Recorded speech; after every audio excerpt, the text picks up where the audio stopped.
right, my people, we are in Ijero Ekiti. Base exit kúrò ní Ijero Ekiti. Ọ̀nà tó wà níbí ni mo lè pè ní the best express road in the world. Ọ̀nà ẹ̀ dá bàjẹ́. So bá ṣe jáde láti bẹ̀, ẹ wo tó sọ wá dà, ẹ wo tó sọ àwọn àgbààgbà òṣèré dà.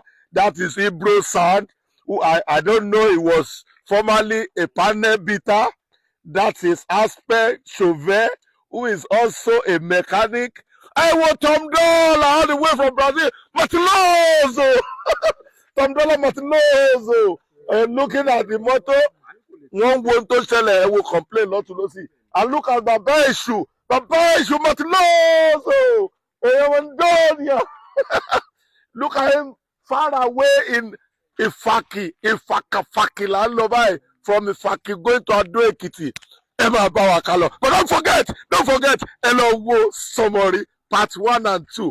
And also watch Ileimo episode 22, 23. Oti wa lórí Kunle Afod TV. Ibolawai, Ekiti, baby, ọ̀nà wọn ló dájú in the world.